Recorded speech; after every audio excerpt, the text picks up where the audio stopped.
Welcome to another episode of Mexican in the Kitchen. As many of you probably know by now, I live in Finland, and the one question everyone asks is, why would you move there if it's so cold? Well, it might be a bit colder than my hometown, but one thing I love here is you can definitely see the different seasons of the year and enjoy every and each one of those. As you can see, it's a lovely summer day. We're not in my kitchen, we are recording from a cabin in a place called Pinsio. During summer, it's very common to see strawberries and berries in general being sold all around Finland. They are quite sweet, they are very delicious, they're usually quite big as well.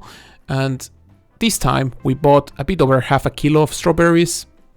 What I'm doing is just cleaning my strawberries. I'm going to remove the stem and cut them in half. Here in Finland, people eat them as they come. In Mexico, I know that people advise that you should freeze them beforehand just to make sure to kill everything that might come in there. I guess it depends on the country, but just in case, you could also buy frozen strawberries for this recipe. After cleaning my strawberries, I got 574 grams. Of course, you can close it to 600 or you can add a bit less and just use 500, completely up to you. I just wanted to show you a bit of the place I was at. It was a beautiful weather, a beautiful place, and very traditionally Finnish. Now that the strawberries are ready for using, I'm going to prepare my glasses. For that, I'm going to use 2 plates. You can use more or less depending on what you use. On one plate, I'm using salt. This is normal salt. And on the second plate, I'm using tajin. Tajin is a very Mexican condiment. We use it quite a lot. It's basically chili, salt, and lime. If you live in Finland and you don't know where to buy it, I'll leave a link in the description. Next, we need some lime. Some people squeeze a lime on a plate as well, but I like making a small cut and then using that on the glass. For me, it depends on how many of these I'm going to make. In this case, I'm making only 4, so this method works. If I was making way more of those, then I would definitely use another plate with some lime juice. The whole idea is making the rim of the glass moist, so then we can put it on top of the powder and that way we frost the glass. Whether you use salt or tajin is completely up to you. I think the salt is the more traditional one. I personally like the kick you get from the chili, and if I would serve these for someone who has never tried them, I would definitely serve half and half. That way the comment I've gotten is it's like serving 2 different drinks, because depending on where you drink from, the flavor changes quite a bit. Once the glasses are ready, we can go to the blender and we can start our recipe. First, we're going to throw all the strawberries in there.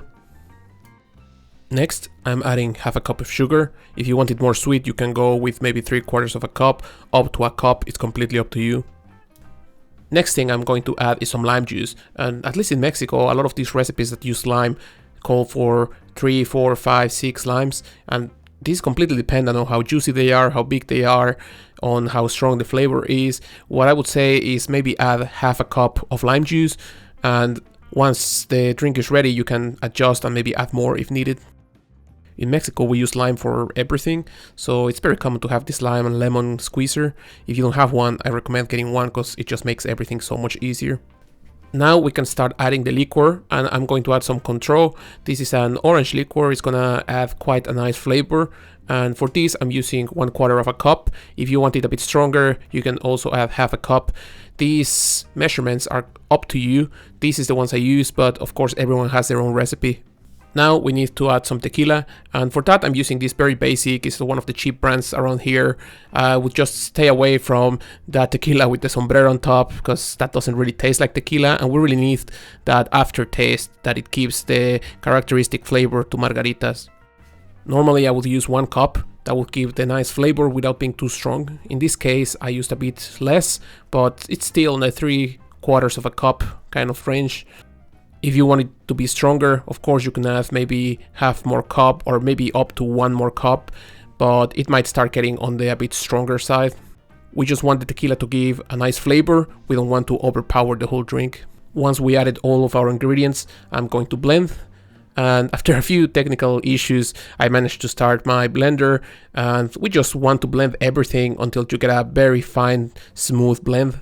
If we were using frozen strawberries, this would turn into a bit more of a frappe kind of drink, But in this case, we chose the fresh strawberries. So this is just like a very thick juice. It's very sweet, very concentrated flavor. So at this point, I'm also adding some ice. How much ice should you add is again completely up to you. I would say leave this step at the end so you can add maybe a few ice cubes, blend everything together until it's smooth again, and then taste. You want to make sure the drink has not watered down too much. You want to make sure it's still fresh, but you can still taste the tequila, the strawberries. These are fresh strawberries, so it will taste quite nicely. All we have to do now is serve our margaritas. I hope you can see in the video the texture of this drink. It's quite thick. It's not as a frappe as if we would use the frozen strawberries, but it's still quite fresh. It's still thick from the ice, from the strawberries, the sugar. It's a very nice drink and still quite fresh for this summer weather. For serving, I just made a cut halfway through a strawberry and I'm attaching it to the rim of the glass. This makes a really pretty drink, great for serving to your friends and for that Instagram picture. Now we can enjoy our margaritas. This is how I make the strawberry margaritas. It's very nice for this weather. It's perfect for the summer, for this kind of, being on the cabin, being on the whatever kind of summer hot weather you want to be at. Just enjoy summer. Then this is a perfect base for whatever kind of margarita you want to use. You can change the strawberries for maybe some mango, pineapple, do whatever you want. You can mix a bit the fruits, you can play with it, make it your own. I hope you like it. Press like, subscribe, activate the bell, try it at home, all those kind of things, and see you in the next one.